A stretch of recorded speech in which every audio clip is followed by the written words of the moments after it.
Hi, my name is Claire, and today if you're in the market looking for a particular condo option in the new launch market but you don't know what to look out for, I've actually launched a product recommendation series where you can look at, based on a budget of 1.8 all the way to 4 mil, what units you can recommend, and these are specific units that I would recommend down to the unit stack and also the floor. Okay, so today I'm going to cover something in the 4 mil range that you can consider a new launch market. Okay, so before that, I want to set some parameters first. So these units are exact units available at this point of viewing. These units are also in the post-launch phase, and the reason why I'm looking at the units at the post-launch phase is also because there are actually quite a few hidden finds that you can get. If you look at the past 6 months, some of you might have gone through the balloting process of a lot of other projects but may not have gotten a good queue number to be able to commit to something. But there are some good finds in the post-launch phase that you can consider. And of course, this unit that I'm recommending, it's also something that holds the minimum risk. But at the same time, I wanted to highlight that cheap doesn't mean good. In the next couple of slides, I will kind of briefly share why cheap doesn't mean good. And the reason why I'm doing this is really understanding where the market is going and pointing out the safe buys for you to consider rather than looking at the options out there that are in the new launch market. I want to caveat that depending on your objectives, your options will differ. So it's best to understand your objectives before knowing that you are making the right and the best possible decision. Okay? So why do I say that cheap doesn't mean good, right? So because one of the examples here I can share about is, so Wing Tai launched the project called the M during the COVID period, but the units there were sold at 2004-ish per square feet.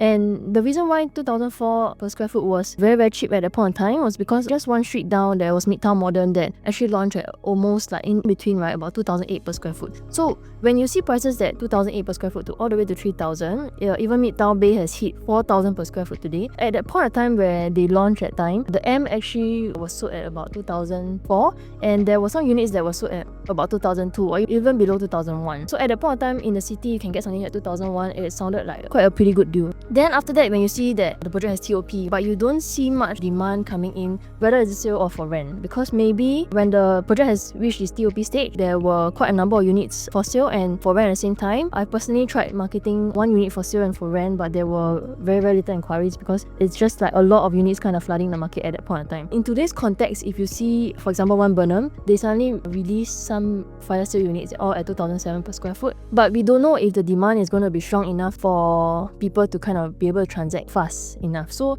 in this case, like the M, I would think that most of the units are stuck. They either have to rent out at a lower price, or initially the plan was to sell but then they have to rent it for short term and holding back their other investment plans. So that's why even though it sounded cheap at that point in time, like One Burnham right now at 2007 per square foot sounds pretty cheap because it's kind of like a 20% drop from what the launch price was. But we need to understand where the demand is coming from and whether there is going to be a rental demand in the area before thinking about investing in something like that. Let me just lay out the differences. If you're looking at 4 mil BUC property versus a resale property, what are the differences? So assuming you are taking a 75% loan in this case, for normal BUC properties, we project a growth of about 5% for BUC upon TOP, but of course it really depends on market situations at that point in time. But for resale properties, because we estimate a bit more fluctuations in the market, we estimate about 3% growth. But because you're buying a resale property here in the second column, you do have rental income. So for a 4 mil property, let's say in the RCR region, you can probably get about $8,000 rental, which makes up to about almost 300k in rental income over the next 3 years. Okay, so if you look at the gross profit for a 5% growth for BUC properties, you wait for it to build but you don't have rental income at the same time, versus if you buy a resale property and you can rent it out at the same time, what kind of profits you can get. So if you see from a gross profit point of view, you realize that for BUC properties and resale properties, almost about the same. But where are the other expenses? If you buy a BUC property, even though the interest rate is higher on a floating rate, you see that the total interest that you pay is actually half of what you would pay if you buy a resale property, where 75% loan is fully dispersed upon the completion, versus if you buy a BUC property, it runs on progressive payment, so the amount of interest that you pay is much lesser. At the same time, there is no maintenance, no property tax, no renovations or agent commission to pay for. So you see that actually the difference is quite significant. It's almost 3 times more in terms of the cost that you accumulate if you buy a resale property today. So interest is one factor. Rental income and rental price is also another factor to deciding between choosing a BUC property or a resale property. But at this point, if you look at the net profit alone, you will realize that buying a BUC property and waiting for it to build, for you as an investor, it makes more sense at this point of time. But if let's say there is another point of time where resale property might make sense because one, rental price has gone up, for example, two, interest rate has gone down, then maybe it makes sense in terms of the numbers. We have to look at resale instead. But in today's market, I still feel that BUC property property will make more sense from my investor point of view. Okay, so at 4 mil mark, what would I recommend? So this is Tembusu Grand 5 bedrooms, 1711 square feet, quite significantly big in that sense if you talk about today's new launch market. So this Tembusu Grand is going to TOP very soon actually in 2026. It's a 99 years at Tanjong Katong, and these 5 bedrooms here all start from about 4 mil for lower floor units, and the layout is quite efficient, I would say, in a way. There is a dry wet kitchen, there's a yard WC for helper if you need to. There is quite a wide dining and living area, and 1, 2, 3, 4, 5 bedrooms, and then 2 bathrooms. So for family profiles, I think at 1711 square feet it's very comfortable for 2 to 3 kids already, and a helper at the same time. Okay, if you talk about overall 4 bedrooms in recent launches, right, this one that I'm recommending at this moment, it's sitting at only 2003 per square foot. So suddenly 2003 per square foot sounds quite cheap, knowing that Emerald of Katong or even Continuo, the freehold property, has already hit 2009 per square foot. And here at Tembusu Grand, almost a TOP budget, you're getting something at 2003 per square foot. That's quite a rare find. If you just pull out the radius from Tembusu Grand all the way for another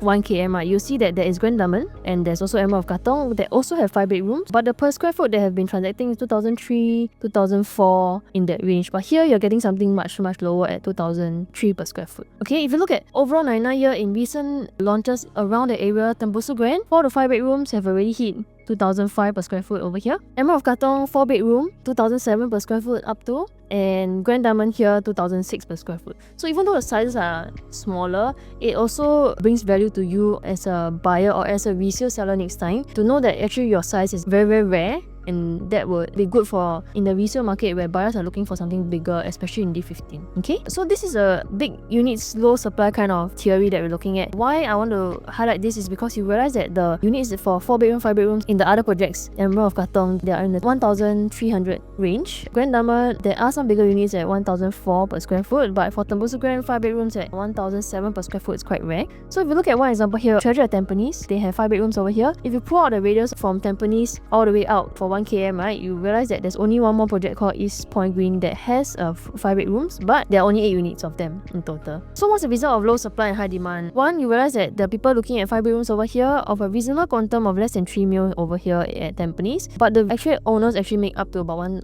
million for a 3-year holding period. Same thing for Jadescape. It's also one of the projects that have done very well over the years. If you pull out a radius of about 500 meters from Jadescape alone, there are quite a lot of condos already, but the supply of 5 bedrooms there are actually very low. The only one is Singling Plaza, which not many units as well, not high volumes or so. But then you see that for Jadescape, for 4 bedrooms units there also make about 1 mil, and then 5 bedrooms here also make about 1.6 mil. So overall, like for 99 year 4 bedrooms in recent launches, you also see that 1, your size range may be more favorable next time. 2, your entry price is very low because your PSF that you're buying into is only 2003 per square foot. And 3, if you look at the competition around the market, if the projects have already done 2009 per square foot, then it's only going to go higher in the resale market. At the same time, there's also upcoming launch in Bayshore, right smack beside Bayshore MRT, and Singhai has won that bid at 1388 PPR, and the analysis have also kind of proved that it will likely start from 2007 per square foot, hitting 2008 or maybe potentially 3000 per square foot as well, especially for higher floor sea view units. So in this case, if we're talking about Tatong, 4 stops away, better location at 2003 per square foot, I think is huge deal at this point. Okay, so this is what I'll recommend for a 4 million budget. If you're looking in the market today, looking at more of a safe entry price, finding the right project, and also understanding where the demand is going to come from, then this is one of my top most recommended for a 4 million budget. Here's my contact number, this is my Instagram. You can also pause this video to scan the QR code and WhatsApp me directly if you have any questions. And I'll see you in the next condo recommendation. Bye!